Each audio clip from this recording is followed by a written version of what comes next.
if I'm a therapist and you're telling me that brain science is important, and that's what Rick and Rich and Dan are talking about, well, what's the difference between the mind and brain?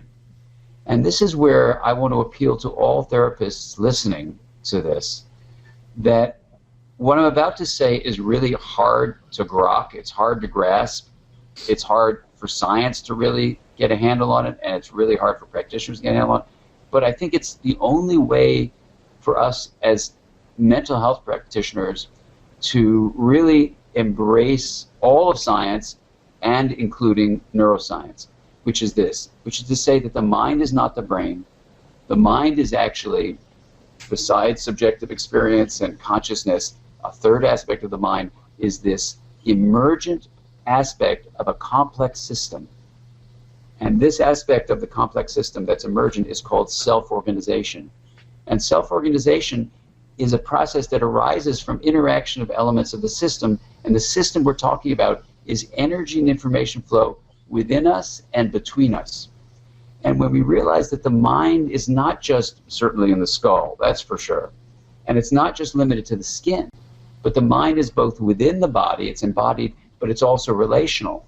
And that's hard to get your head around. I understand that, because it's different from what we're taught and different from what we think. But if you really see the mind as both embodied and relational and as a self-organizing process, what is it doing? It's regulating energy and information flow within you and between you. What this has in terms of an implication for therapists is this. Number one, your job as a therapist is to look at both the internal experience and the interpersonal experience. That's where the mind is. It's always within and between, within and between, within and between. It's never only in one place. And that's good news for us, because that's what we do. We use the betweenness of our relationship to dive deeply to the withinness of both people in the room, or the whole group of people in the room. So that's fine. The mind is within and between. That's the first thing. The second thing is, as a self-organizing emergent process, you can actually show scientifically why integration, the linkage of differentiated parts, is actually the pathway to optimal self-organization. You say, well, that sounds kind of hooey. What does that mean? It means that non-integrated states are either chaotic or rigid, and then suddenly you can explain the entire DSM-3, 4, or 5.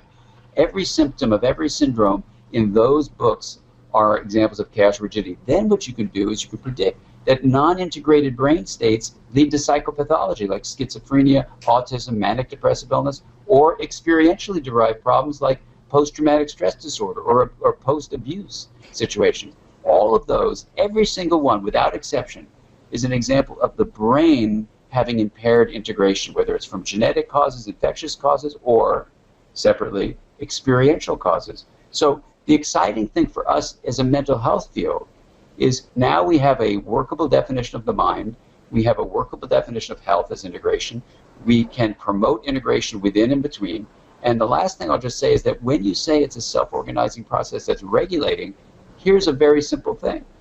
Regulation always involves monitoring and modifying.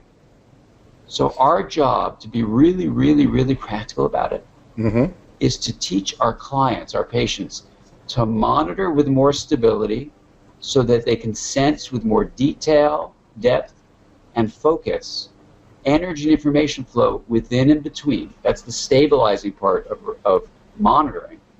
And then you can teach your clients, your patients, how to modify, to modulate that flow toward integration. And then suddenly you realize, oh my God, like when I teach young therapists, I said, this is your job. Your job is to teach this individual who is your client, your patient, to regulate with more capacity toward integration, stabilize their capacity, which mindfulness practices are really great, any kind of reflective practice, and move that system toward integration, whether you're working in an individual level, on a couples level, a family level, a school level, an organizational level, or even when you look at the work we need to do in the larger global health issue. You know, when I was out in Thailand this year working on the One Health movement with all these 1,000 people gathered, the issue was integration, when it's impaired, is destroying this planet. When we don't honor the needs of sustainability on this planet, we are going to go into either chaos or rigidity, and it's over. So our work as mental health practitioners is not just about the individual in front of us. We need to take care of the health of everybody, all living beings. And so for me, you know, this is coming strictly from science, but it ends up being something that we can all participate in a very effective way to teach regulation toward integration. That's what we can do.